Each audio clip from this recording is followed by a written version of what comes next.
Vice President of the United States.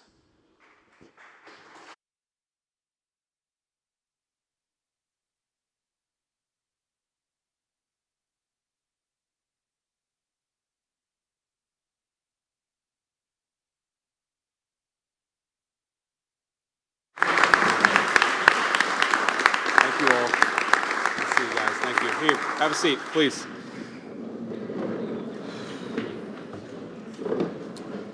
Well, good morning, everybody. It's good to see you all. And we are here to kick off what has, at this point, been an informal effort, which is working with Congress to help us combat fraud. So as you know, when the President of the United States started the Fraud Task Force and really set the federal government to taking a whole-of-government approach to the anti-fraud issue, that was mainly an administrative thing. That was something we were working with our colleagues at H&HS, at DOJ, at all of the various agencies of the federal government in trying to root out fraud. And I'd remind all of you and remind the American people and remind what these congressmen and senators don't need reminding, which is that fraud is really a dual victim crime. The most obvious victim, of course, is the American taxpayer, who has their hard-earned tax dollars stolen from them to enrich people who are violating our laws and taking advantage of our country. But I think more profoundly and more sadly, the second victim of fraud are the people who benefit from programs that the American people have set up in their generosity and in their kindness of spirit, and those programs don't function as well or don't even have the resources necessary to work because they've been stolen from by fraudsters. I think an example that is particularly close to my heart because we have a 2-week-old newborn at home is a program that we set up through the Medicaid program to actually provide high-quality health care to new moms and to newborn infants. To people who can't afford high-quality health care, we, as a generous nation, ensure that they have access to the resources that they need.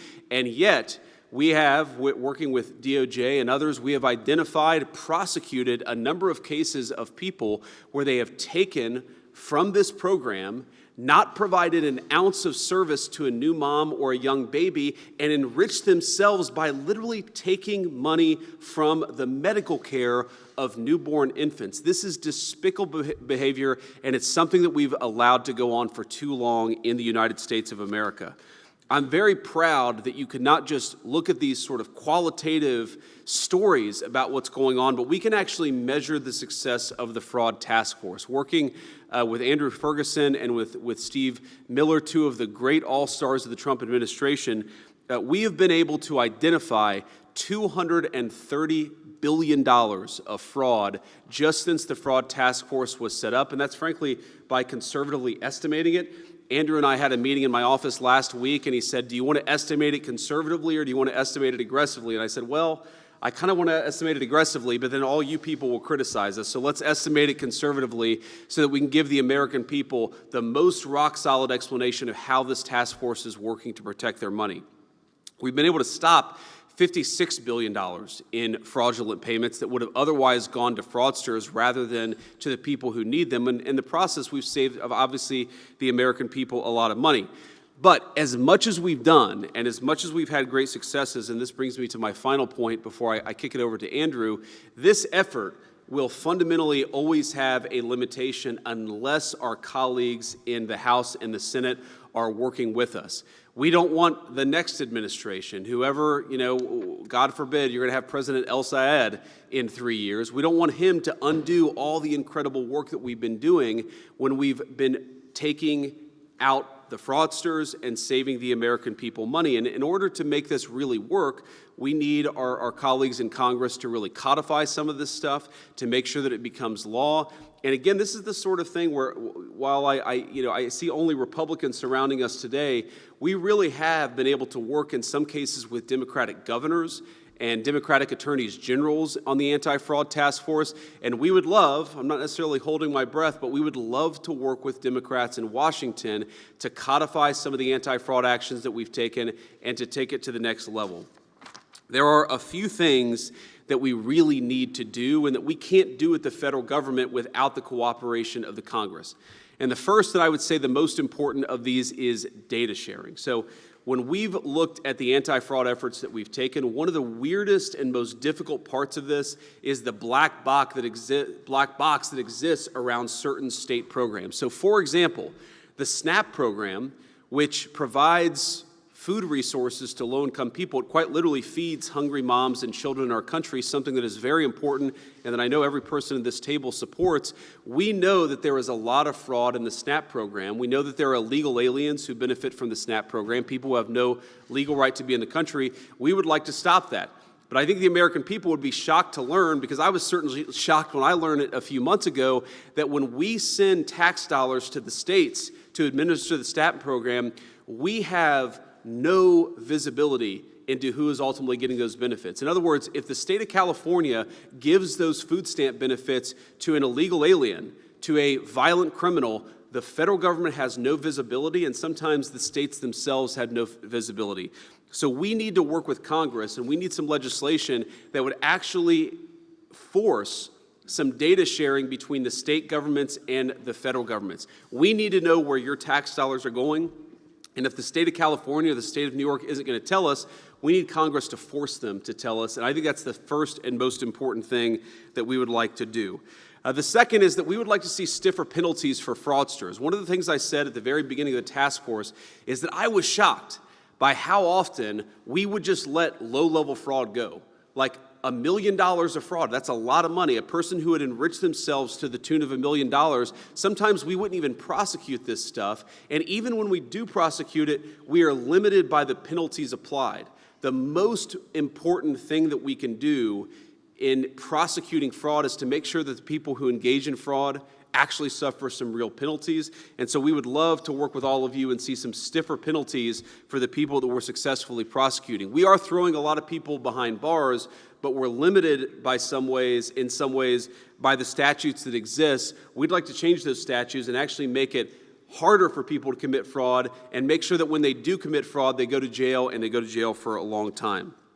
And finally, we need a little bit of money, not a lot of money, and frankly, we're saving way more money than we're taking in, but the Fraud Task Force, it involves every single agency of the federal government. Every single cabinet secretary has been great, and I want to give a special shout out to some of our all-stars, Bobby Kennedy at H&HS, Kelly Loeffler at SBA, Brooke at the Department of Agriculture. We've really had a whole of government. Our soon-to-be new Attorney General, Todd Blanche, has just been amazing to work with, and I know other people will say more about that.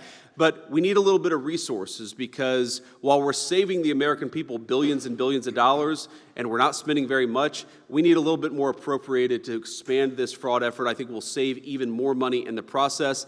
It's the sort of investment that, unlike most of the money you guys spend, it never comes back to D.C. Every dollar you give us comes back at least 5 or 10-fold. So it's a good investment, and it's the sort of thing that we need to see happen.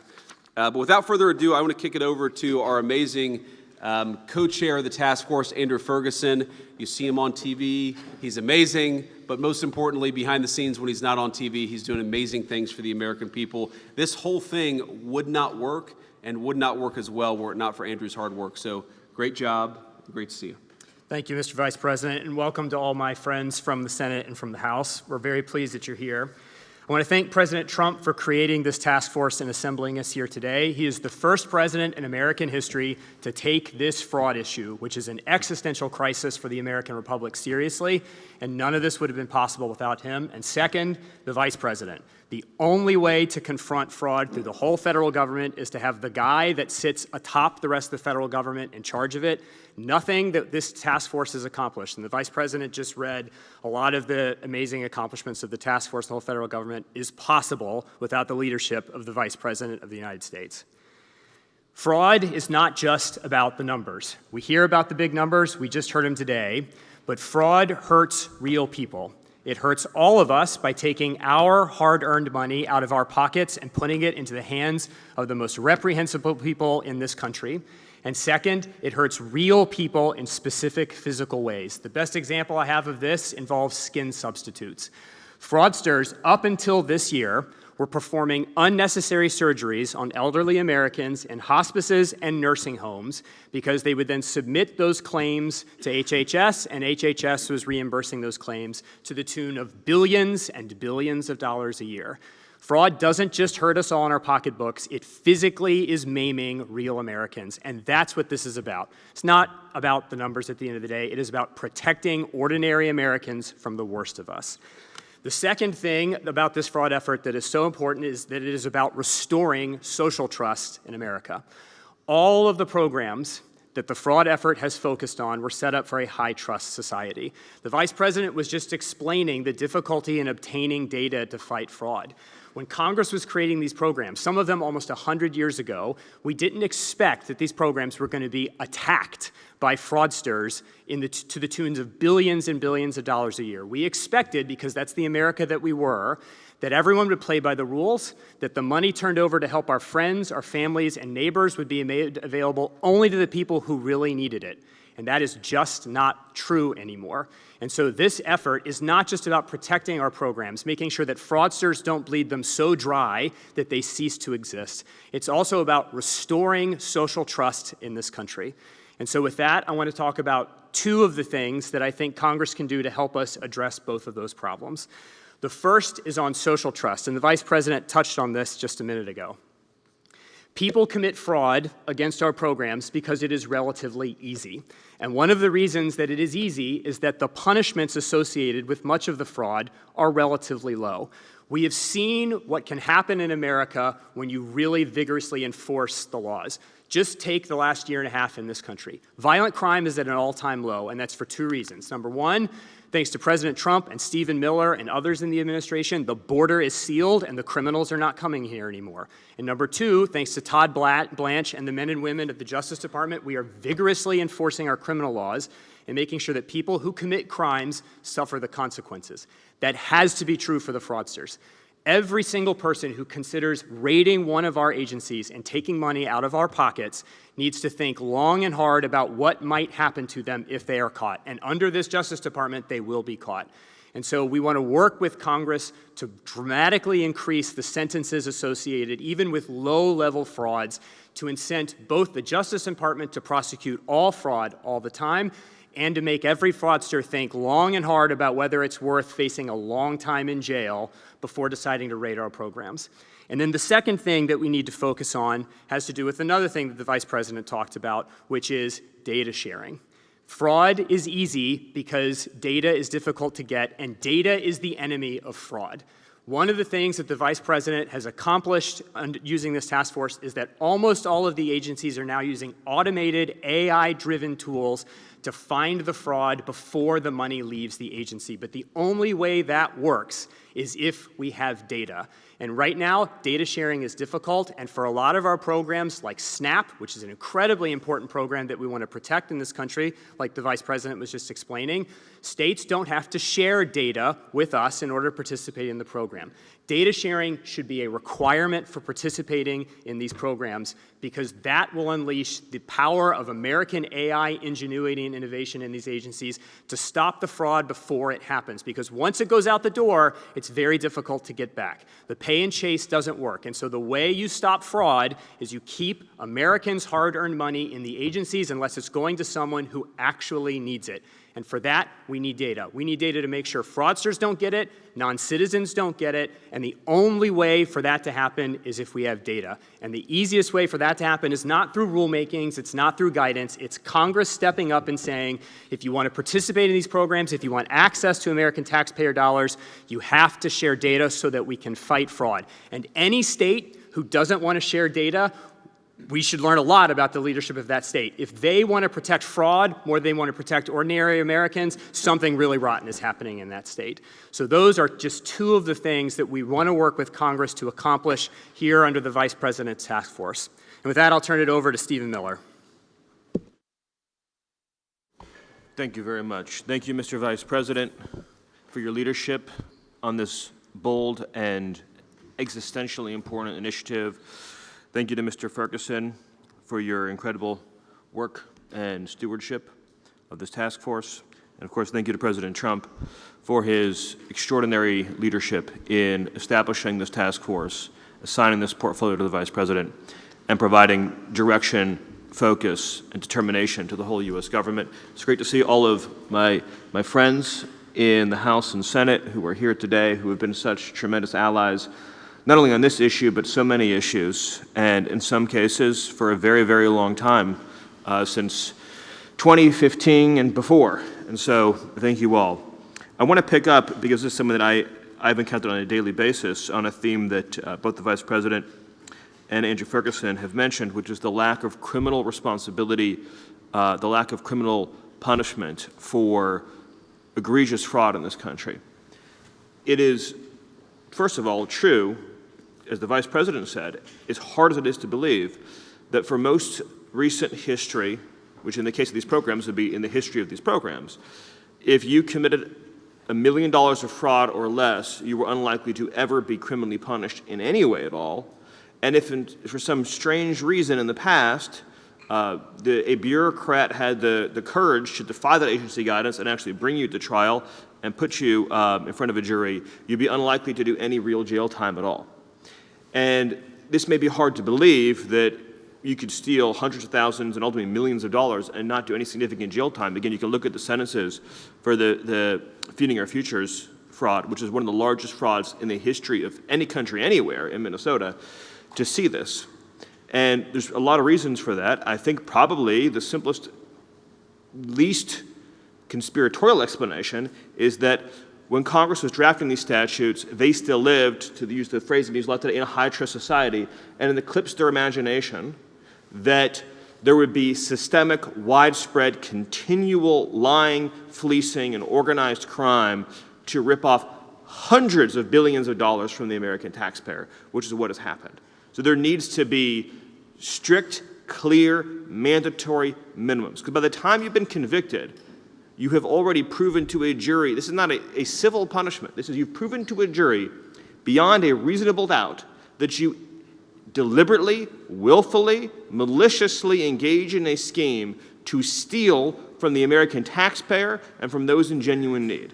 And when you've satisfied 12 jurors of that fact and been convicted, you deserve to have a very substantial prison sentence. That change alone would be watershed for fighting fraud, because it would mean that the Department of Justice would be able to, through prosecuting a few hundred or thousand cases in a year, be able to chill the criminal conduct of millions.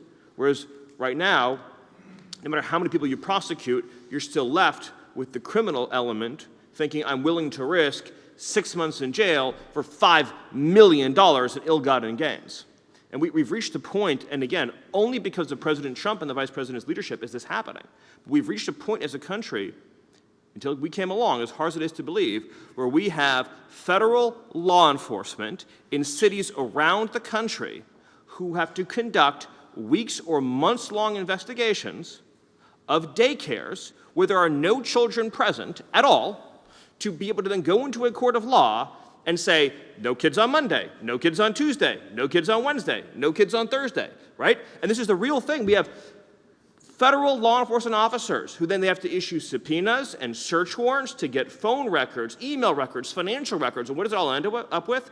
You go to a jury in Minnesota and you say the defendant has collected $7 million for a daycare, claiming to be taking care of 100 children for 6 months, and we found one kid attended in that entire time, and he was the nephew. So you spent months of federal effort. When you do that and you're found guilty, you belong in jail for a very long time. I'm almost over my own time here, so I'll just add to the other point the Vice President said, which is on data sharing and technology and integrity, you can solve 95% of this problem with simple technological verification and data sharing measures that is in technology that was invented 20 years ago. Now, the technology today, of course, is even more astonishing.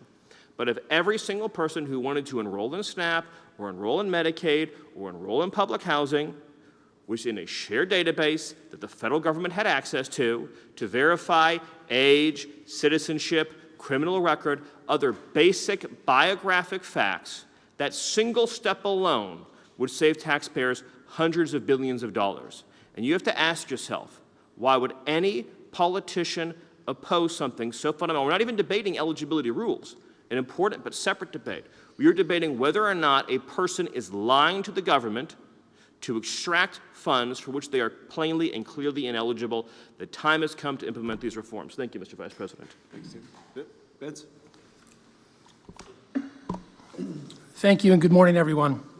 We gather today because President Trump has made stopping the fraud and corruption in our welfare programs a governing priority. Thank you to Vice President Vance, Chairman Ferguson, Stephen Miller, and Executive Director Brady for their leadership in carrying out this duty, and to the members of Congress here for joining in this important work.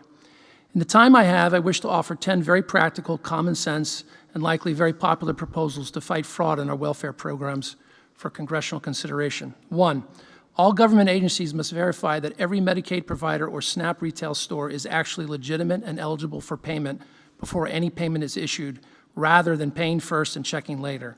2, require criminal background checks and fingerprinting for healthcare providers in categories with high rates of Medicaid fraud, and re-verify provider credentials at least every 3 years. 3, require states to verify every welfare applicant through the federal government's free database system that verifies immigration status in real time before issuing any taxpayer-funded benefits. 4, require states to compare welfare rolls every month against death records, wage records, and incarceration records. 5, double the number of welfare fraud investigators so that more fraud and corruption cases can be aggressively investigated and prosecuted. 6, upgrade welfare benefit cards used for food and cash assistance to have secure chip technology with a photo and expiration date. 7, prohibit high-risk retailers, such as some liquor stores and smoke shops, from accepting taxpayer-funded food stamp benefits. 8, end the use of government-issued pre-populated forms to do automatic re-enrollments into Medicaid. 9, eliminate so-called self-attestation, which allows applicants to simply report their own income and household information on welfare applications without providing documentation, and instead requiring proof of income and eligibility before benefits are approved. 10, require state taxpayer-funded Medicaid programs that issue payments to health insurance companies on behalf of people who had already died to stop immediately once a death is recorded, and require those insurance companies to return any money collected after the enrollee's death.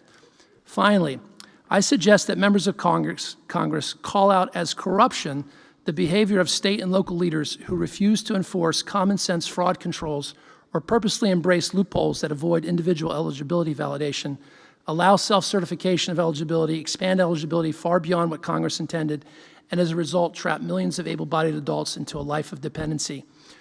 Fraud steals taxpayer dollars, but such corruption steals something even more precious. It steals the blessings and benefits of work. The greater injustice is not stealing money from taxpayers. It is taking purpose from another human being and diverting resources from the truly needy.